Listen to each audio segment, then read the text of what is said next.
Praise the lord. యాత్రికుని ప్రయాణము, John Bunyan. మొదటి భాగము. అప్పుడు సుబుద్ధి కొన్ని ప్రశ్నలను అడగవలెనని కోరి వాటికి ఉత్తరమిమ్మనెను.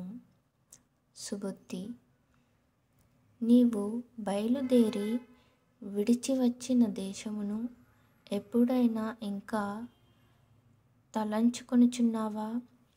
క్రైస్తవుడు: తలంచుకొందును, అయితే దాని జ్ఞాపకము నాకు సిగ్గును అసహ్యతను పుట్టించును. నేను ఏ దేశము నుండి వచ్చితినో దాని యందు నేను లక్ష్యముంచినచో అచ్చటికి తిరిగి వెళ్ళుటకు సమయము నాకు కలిగి ఉండవచ్చును. కానీ నేను మరి శ్రేష్టమైన దేశము అనగా ఆకాశమందున్న పట్టణమును నిరీక్షించుచున్నాను.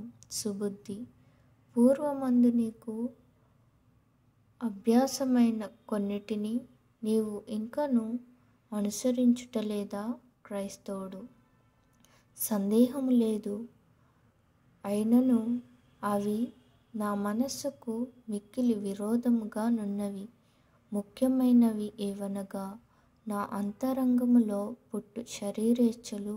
అవి నా స్వదేశమునకును నాకును మిక్కిలి మధురములు. ఇప్పుడు అవన్నీ నాకు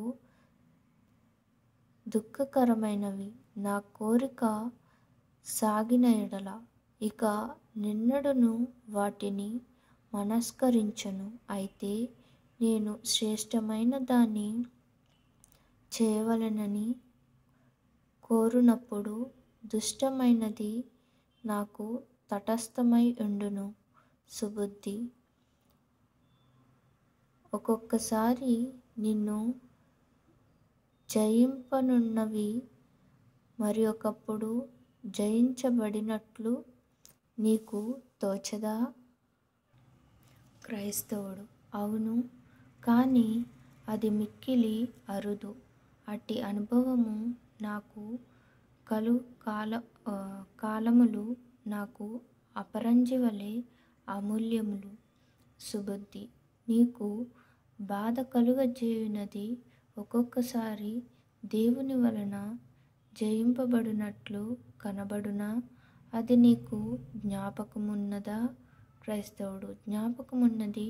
నేను శిలువ మీద చూచిన దానిని తలంచుకొనుటయు, నాకియ్యబడిన విచిత్ర వస్త్రమును చూచుకొనుటయు, నేను నా రొమ్మున మోసుకొను పుస్తకపు చుట్టను చూచుటయు, నేను వెళ్ళుచున్న దేశమును గూర్చి నాకు తీక్షణమైన యోచనలు పుట్టుటయు, ఇవన్నీయు నా వ్యసనములను అణిచివేయునవే.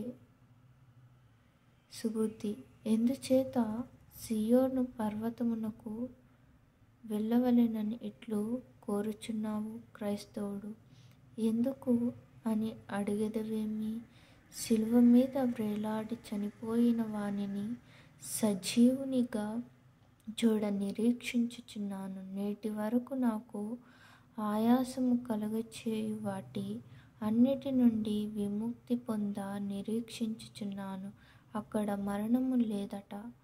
అక్కడ నేను అతి ప్రియులైన వారితో నివసించి వారి సహవాసము చేసెదను. నేను మీతో చెప్పున్నది నిజమే. ఆయన వలన నా భారము నుండి విముక్తి పొందితిని గనుక ఆయనను ప్రేమించుచున్నాను. మరియు నా లోపటి సంకటము వలన నేను విసిగియున్నాను. ఎక్కడ నేను ఎప్పటికి మృతి పొందనో, ఎవరు ఎచ్చట పరిశుద్ధము పరిశుద్ధము పరిశుద్ధమని నిత్యము నోరెత్తి పలుకుదురో అక్కడికి వెళ్ళగోరుచున్నాను. Thank you.